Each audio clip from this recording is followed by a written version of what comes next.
How do you organize and mobilize to then change public policy? And that, to me, is where we have untapped power. Untapped power. Final comment with each panelist. Whoever wants to start first, go ahead. Thanks, everybody, for coming out. This is a very important election, as we know, and I think we can end by saying, yes, we have that untapped power, and let's make sure that we continue to tap it and get it, and we start on November the 8th. That's going to be the key. Thank you, sir. Great election coming up, tight race. Encourage everybody to go out and vote. Make sure you take someone that you know that need a ride. Encourage them. Most of all, stick together, and let's do the push. Let's mobilize after the election and do what we got to do. I say that we can and we will, but we must work. Stop waiting for things to happen anyhow or somehow. Make it happen. I say to all, know your history. We've been a resilient people. And the only way that we can do what we need to do is not by just talking, but having the same conversations he's talking about in these community organizations. What are you doing? Where's the money being spent? Are we getting the same resources that they're getting across town? Or are we getting the back end across the railroad track and y'all do all right? We've got to speak out, and you're right. We've got to organize, but we got to be about business too. We got to be about the business of doing something, taking the name, the address, and everything, and knowing how to get in touch with folks. That's what we got to do. Until we do that, we're going to be whistling Dixie. And that's all that's been going on here lately. You know, I know you had to agree with it. The former president, what did he do? He appealed to the worst, innermost feeling of folks that are white against those folks of color. And that's the reason we see these guys now bidding for him. They talking about him, not if you go to jail, we're going to ride. He need to be locked up. The court out in California said, you signed this document. Eastman, I want the emails between you and Trump. No client, lawyer privileges. He signed it and knew full well that he signed the lie. So I think he's going to be indicted. My final comment is this is very simple. And that is for every person who says we need this,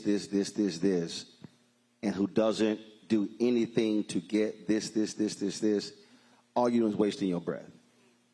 I do not listen to people who do not act. If there's somebody to me who comes to me complaining and they then tell me I don't vote, I won't listen to anything else they have to say. If you are a mother or a father or a grandmother and grandfather, and there is somebody who is living in your house who is opting not to vote, you should say you cannot live at this house. I'm just being straight up. If you paying the rent or the mortgage, you set the rules. That's just how I operate. We ain't even debating this. And then if you got family members and y'all having Sunday dinner and they say, I don't vote, you should tell them you cannot, no, not don't eat, you can't come to my house. Now see, it's a zero tolerance. I can guarantee you they're going to have an attitude because you said you can't come here and get a plate. But we have to be that serious because there is somebody else in this city not looking like us who's voting, who's showing up. I read the story last night. They were talking about how right now in Texas, my home state, where I'm still registered to vote, white voters are in the minority in Texas. Latinos, African Americans, and Asians outnumber white voters in Texas. Yet white voters account for 60% of all ballots cast. That's because black voters, Latino voters, and Asian voters are not maximizing our numbers.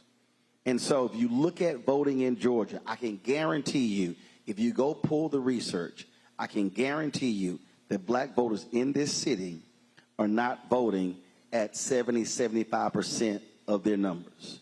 I can guarantee you they're not voting at 70, 75% of their numbers in the county, and you're not voting at 70, 75% in the state, because if black voters were voting at 70 and 75%, the numbers, the sister doesn't lose by 3 points to be the commissioner.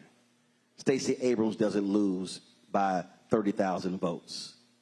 Andrew Gillum doesn't lose by 30,000 votes in Florida. Sherry Beasley, running for Supreme Court in North Carolina in 2020, doesn't lose by 400 votes.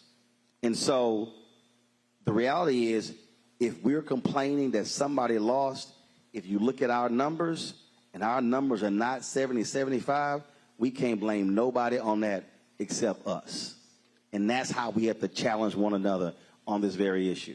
Let me thank our panel for being here. Let me thank Commissioner Al for organizing this. Let me thank the Warnock campaign for also inviting me back into the state. Folks, don't forget, early voting is happening right now in Georgia. It started in Texas on yesterday. Check your local state, your local laws, folks, to understand how early voting happens in your location. There's some places that only have one early voting location, so check the requirements. Please do so. And again, and don't just focus on yourself. Call someone else. Call 5 people, 10 people. Offer them rides. Do whatever you can, because, again, all the issues matter, and we are impacted by all of these issues on the local, state, and national level as well. I'll be back in Washington, D.C. tomorrow in studio. Don't forget, Thursday I'll be in Baltimore with Jamel Hill for a Q&A for her new book. We'll be talking about that as well. And so, folks, we certainly appreciate it. Thanks for being here. Always a good time being here in Swainsboro. I'll see you tomorrow on Roland Martin Unfiltered on the Black Star Network. Don't forget, download our app, Apple phone, Android phone, Apple TV, Android TV, Roku, Amazon Fire TV, Xbox One, Samsung Smart TV. If you want to support our show, please join our Bring the Funk fan club. Checks and money orders go to P.O. Box 57196, Washington, D.C. 20037-0196. Cash App, $RM Unfiltered. PayPal is R Martin Unfiltered. Venmo is RM Unfiltered. Zelle is Roland at RolandSMartin.com. Roland at RolandMartinUnfiltered.com. And get a copy of my book, White Fear, How the Browning of America is Making White Folks Lose Their Minds. Available at all bookstores, Amazon, Barnes & Noble, Target, Books A Million. Also, you can download on Audible, order through your favorite black bookstore. I did bring some copies, so we have some here to sign as well if you want to get a book. So, folks, do that. I'll see you tomorrow. Holla!